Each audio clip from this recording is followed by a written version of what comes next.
जय श्री राम।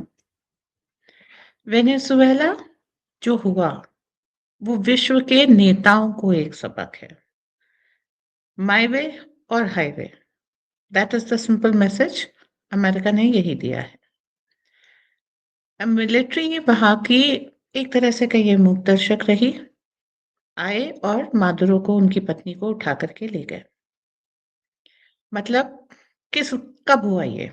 पहले उन्होंने इलेक्शन, वही वोट चोरी का मुद्दा हमारे यहाँ भी उठा कि डेमोक्रेटिकली इलेक्टेड नहीं है, इसके लिए दंगे फसाद हुए, दंगे फसाद कंट्रोल कर लिए गए।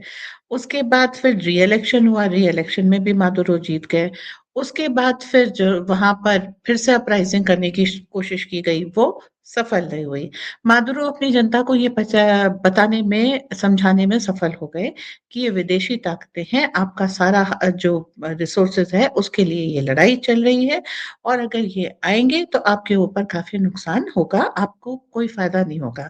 मादुरो रहे ना रहे, वेनेजुएला नहीं रहेगा। बस आपके जैसे हम लोग कहते हैं ना, हिंदुओं और विश्व के बीच में मोदी खड़े हैं, वैसे ही अमेरिकन ग्रीड और वेनेजुएला के रिसोर्सेज के बीच में मादुरो खड़े थे। ये एक सिंपल सी स्ट्रेटजी थी। कई देश मादुरो की सहायता कर रहे थे। अब इसका रीजन भी बता देते हैं।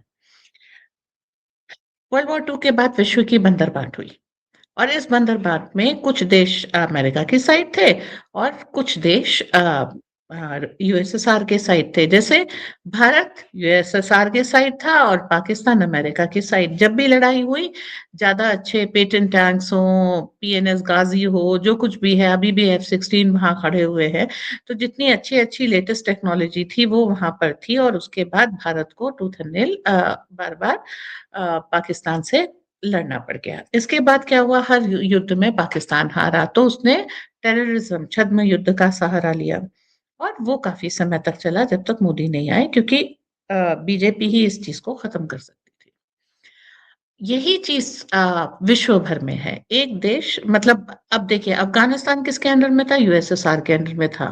ठीक है। अ, जैसे यूक्रेन में अपनी पढ़त पढ़ाई नेटो ने, उसी तरीके से अफगानिस्तान में बढ़ाई थी, जिसके कारण रशिया को आना पड़ा, जैसे यूक्रेन में जाना पड़ा।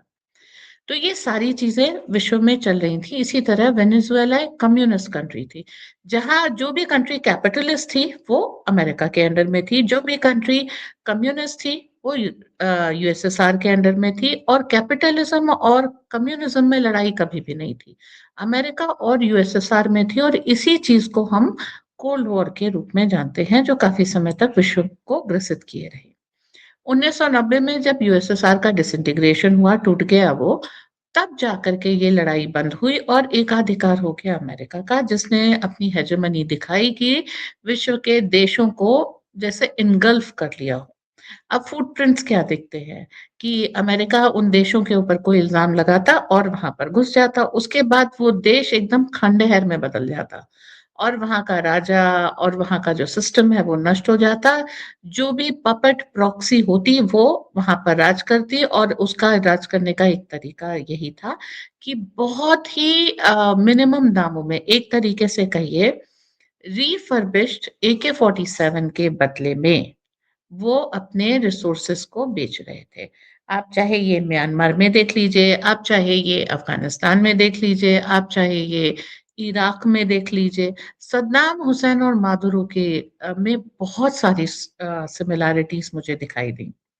वेपन ऑफ मास डिस्ट्रक्शन का इल्जाम लगा के इराक में अमेरिका घुसा और अपनी ताकत का प्रदर्शन किया।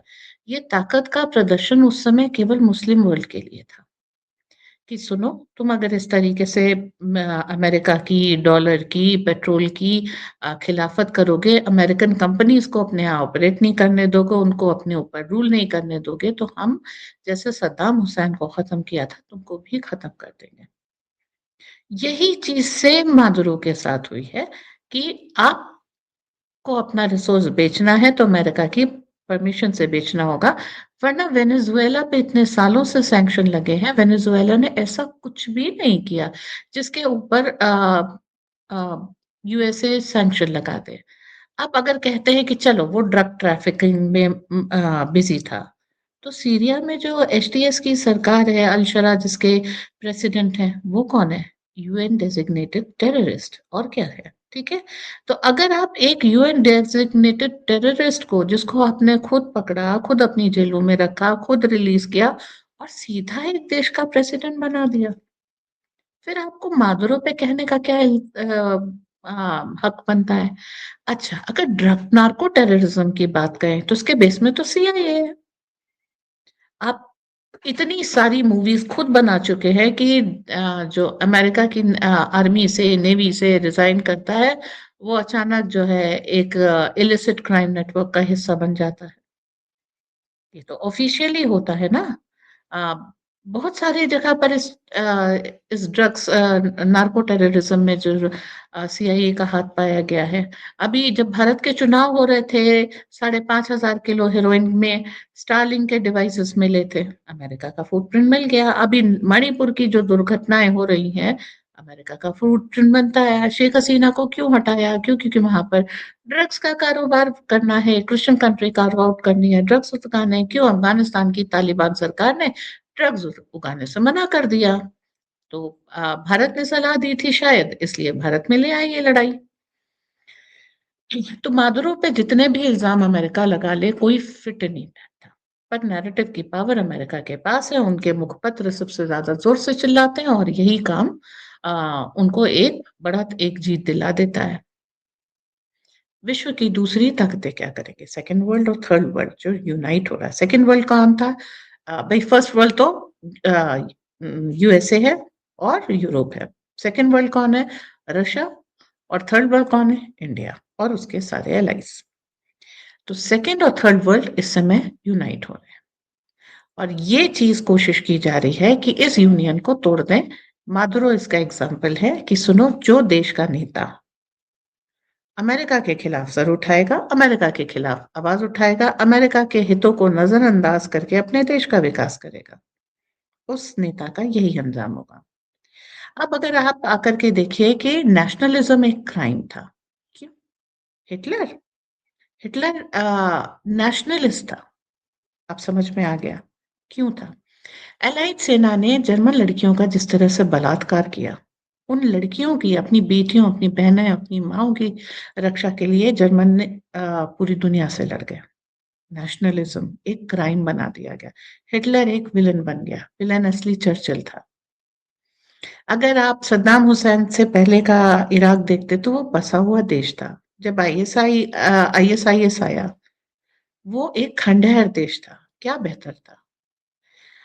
नेटो ने यूक्रेन को जो लालच दे करके यूक्रेन को एक खंडहर में तब्दील कर दिया। अगर नेटो यूक्रेन नहीं जाता तो यूक्रेन एक हंसता खेलता देश था। तो ये जो डेमोक्रेसी की, ह्यूमैनिटी की और इन सब की स्थापना करने अमेरिका जाता है, तो अपने पीछे एक भयावह तबाही की दास्तान छोड़ के आता है। अब ट्रंप इसमें क्यों पार्ट ले रहे हैं? देखिए, ट्रंप के ऊपर काफी जानलेवा हमले हो चुके हैं, वो हम सबको मालूम है। अगर ट्रंप को अमेरिका में शासन करना है, तो कुछ डील्स उन्हें डीप स्टेट के साथ साइन करनी पड़ेगी। पहली डील, जहां पर आपको मौका मिलेगा, वहां पर आपको कुछ अच्छा काम भी कर जाना है। डीप स्टेट और ट्रंप की कुछ खास नहीं बन रही। एप्स्टीन फाइल्स इस बात का सबूत है। ट्रंप को बदनाम करके, लोगों की नजर से उतार के, उनकी पावर को कम करने के काम किए जा रहे हैं। लेकिन एप्स्टीन फाइल्स का कुछ हिस्सा ट्रंप के पास भी है, तो उन्होंने अपने ऑपोजिशन का भी दिखा दिया। और बेसिकली एक ही चीज सामने आई, सत्ता में आने का एप्स्टीन तरीका थे। आप अपने कुछ ऐसे आ, ये कह लीजिए सबूत उन लोगों के हाथ में देते थे जिनसे आप ब्लैकमेल हो सके, और ट्रंप इस समय ब्लैकमेल होने के मूड में नहीं है। ओके, लेकिन फिर भी अगर अमेरिका में राज करना है तो कुछ बातें डीप स्टेट की उनको माननी पड़ेंगी। और मादुरो का अबडक्शन इस बात का सबूत है। तो अमेरिका अपने आप को ये साबित करता जा रहा है कि उसके ऊपर कोई कानून, कोई नियम, कुछ भी लागू नहीं होता। वो जो चाहे वो कर सकता है। हाँ, नैतिकता की सारी जिम्मेदारी बाकी विश्व की है। ये चीज मोदी जी किसी देश के साथ नहीं कर सकते, अमेरिका खफा हो जाएगा। रशिया नहीं कर सकता, अमेरिका खफा हो जाएगा। चाइना भी नहीं कर सकता, अमेरिका खफा हो जाएगा। अब ये चीज जो है रशिया की एशिया की तरफ कैसे आ रही है? विश्व में एक ही महाशक्ति है, अमेरिका ऑफ कोर्स। जो नॉर्थ अमेरिकन आइलैंड में है। यूरोप में अब कोई महाशक्ति रही नहीं, वो अपने एग्जिस्टेंस की लड़ाई लड़ रहा है। लैटिन अमेरिका में नहीं है, अफ्रीका में नहीं है, ऑस्ट्रेलिया इटसेल्फ में नहीं है, एंटार्क्टिका में होने के सवाल नहीं। बचा केवल एशिया, जहां पर महाशक्तियां कौन है? रशिया, चाइना, इंडिया और ईरान।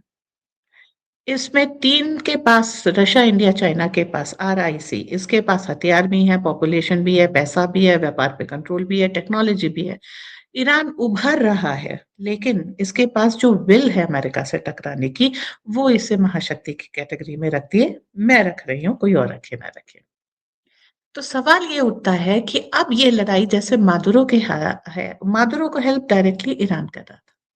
दोनों के पास एक ही चीज थी, तेल। दोनों के ऊपर सालों से सैंक्शन लगा था। अगर दोनों ही देशों को सरवाइव करना है, तो सारा खतरा मोल करके इस तेल को दूसरे लोगों के हाथ में बेचना पड़ेगा। देश इतने सालों से तबाह हैं कि अगर वहां पर तेल बेच करके आए हुए पैसे से अपने लोगों को खड़ा नहीं किया गया, तो कोई सवाल ही नहीं उठता कि ये देश अपने पैरों पर कभी खड़े हो सके। विदेश से पढ़ कर के आए गिने चुने लोग अपने देश का क्या हाल करते हैं, ये हम भारत में देख चुके हैं। बड़े सारे हार्वर्ड पास अर्थशास्त्री थे जो बेड़ा कर कर गए। क्यों? क्योंकि वो सिस्टम ही ऐसा है, वो सेल्फ सस्टेनेंस का सिस्टम नहीं है, वो दूसरे का खून चूस करके अपनी हुकूमत चलाने का सिस्टम है, पैरासिटिक सिस्टम है, रॉबिन हुड कल्चर है। आपके सर्वाइवल के लिए किसी और को तबाह होना पड़ेगा, और इसको आप ह्यूमैनिटी, ह्यूमन राइट और इन सब के नकाब के अंदर ढक के रखते हैं। तो हार्वर्ड पासेस, अगर आप ये सोचें कि ईरान चला लेंगे, वेनेजुएला चला लेंगे, तो दैट इज नॉट पॉसिबल। आपके अपने देशों को, और भी कई देश हैं जैसे बुर्किना फासो है, वो भी उभरा इसी तरीके से।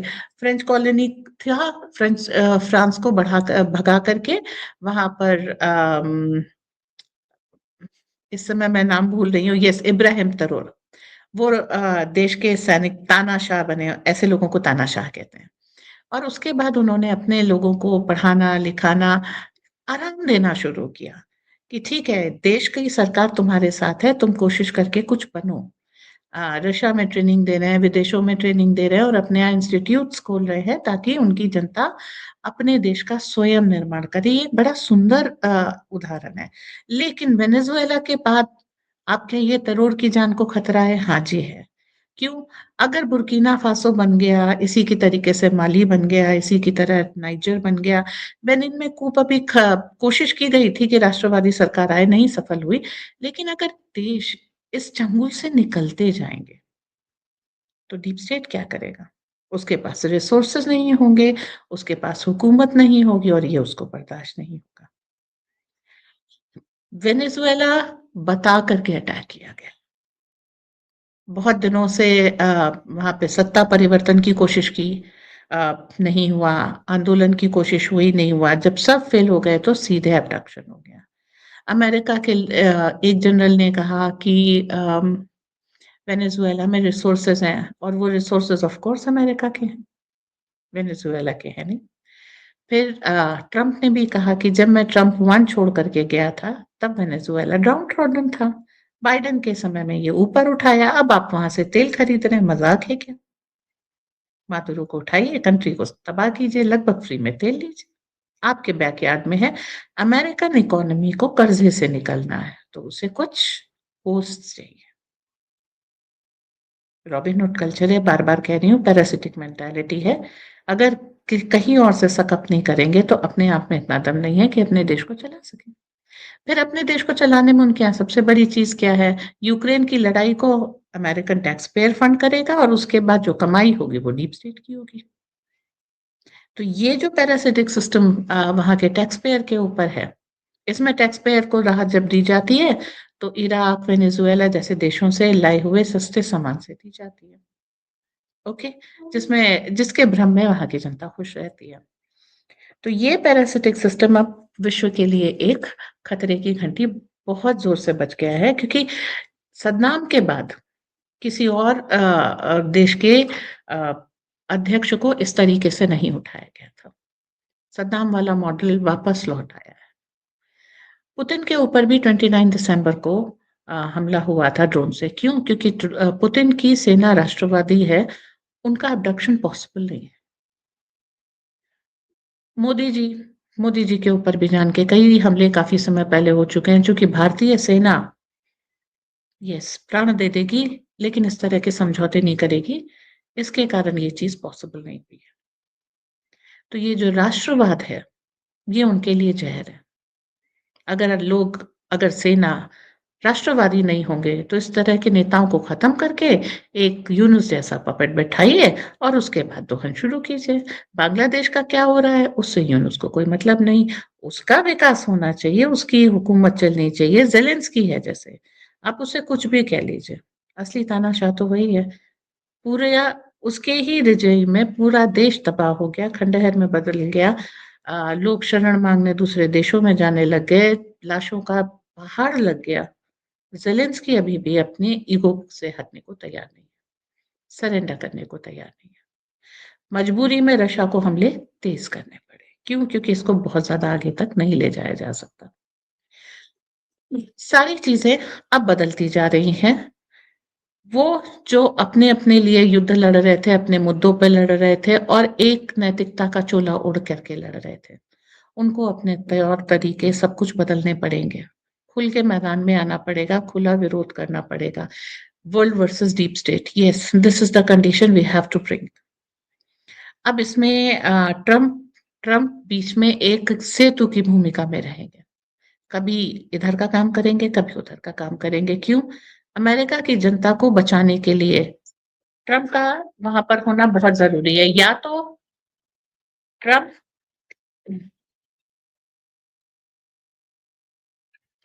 एक ही चॉइस है, या तो वो सत्ता में रहें, दोनों तरफ का काम करें, या फिर बाइडेन जैसे किसी पपेट को सत्ता दे दी जाए जो अमेरिकन जनता के लिए बहुत नुकसानदेह है। ट्रम्प की भूमिका में होकर के विश्व का की रक्षा करना और अमेरिका की रक्षा करना बहुत मुश्किल काम है। Yes, he will have to give in to the pressure many a times. एक सेफ्टी वॉल्व की तरह है, या एक प्रेशर कुकर की सीटी की तरीके से जो बीच-बीच में बजेगी, अच्छा लगे या ना लगे। तो अब विश्व की राजनीति एक नया घटना चक्र ले रही है। पुतिन ने कुछ साल पहले कहा था अगले 20 साल विश्व पर भारी हैं, और उसमें उससे मुश्किल से 2 या 3 साल निकले।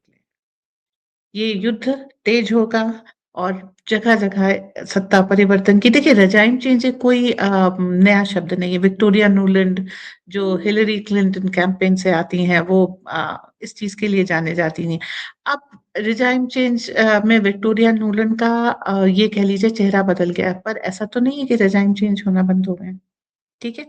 नए लोगों ने सत्ता संभाल ली है, आप ये कह लीजिए, और वेनेजुएला इसका लेटेस्ट एग्ज़ाम्पल है। जो राष्ट्राध्यक्ष हैं, उन्हें अपनी सुरक्षा के ऊपर ज़्यादा ध्यान देना पड़ेगा। आर्मी को ज़्यादा जो है नेशनलाइज़ रखना पड़ेगा, और ये जो पैसे की पकड़ है, इसको किसी तरीके से ढीला करना पड़ेगा। तो आपके सामने 2-3 ऑप्शन है। पहला ऑप्शन है अपने यहाँ पर पावर सेंटर्स बनाना। जैसे मोदी कर रहे हैं, अपने अंडर में बहुत सारे लोगों को ट्रेन कर रहे हैं। जैसे पीयूष गोयल जी हैं हमारे। अमेरिका कहता है इसको नेगोशिएशन के लिए मत भेजना। डोवाल साहब हैं, निर्मला ताई हैं हमारी, एस जयशंकर जी हैं। तो बहुत सारे ऐसे हैं कि जो लोग मोदी जी के साथ सत्ता सँभाले हुए हैं और एब्सेंस में भी सत्ता सँभालेंगे, क्योंकि कोई भी अजर अमर नहीं होता।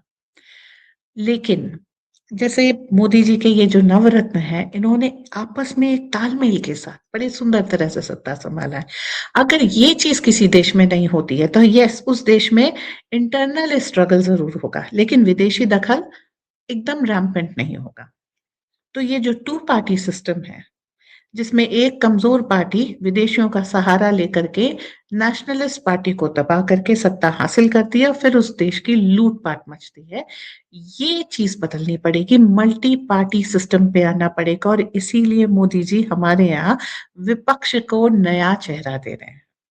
वो जो राष्ट्रद्रोही चेहरे हैं उनको हटा करके जो राष्ट्रपरक चेहरे हैं, मैं राष्ट्र प्रेमी नहीं कह रही हूँ, परख बोल रही हूँ। राष्ट्रपरक जो चेहरे हैं उनको लेके आकर के एक राष्ट्रवादी विपक्ष का निर्माण करने की कोशिश कर रहे हैं, ताकि इस लोकतंत्र को बचाया जा सके और आगे लंबे समय तक चलाया जा सके। और यही चीज़ हर देश को अपने यहाँ करनी पड़ेगी। अगेन आई विल से, जो समय आ रहा है वो royals are rising. Uh, Bible में भी इस चीज़ की अवधारणा थी कि विश्व के 10 राष्ट्र होंगे। अब यहाँ पर छोटी-सी चीज़ समझ लेते हैं। देखिए, जब देश छोटा होगा, तो उसको कंट्रोल करना आसान हो जाएगा। एक लिमिटेड एरिया में आपको बमबारी करनी है। उसकी पॉपुलेशन भी कम होगी मतलब सैनिक और भी कम होंगे। तो ज़्यादा लंबा युद्ध नहीं खींचेगा। उसकी इकोनॉमिक कैपेसिटी भी कम होगी, इसका मतलब है बहुत ज़्यादा रेजिस्टेंस वो वेपन से आपको दे नहीं पाएगा।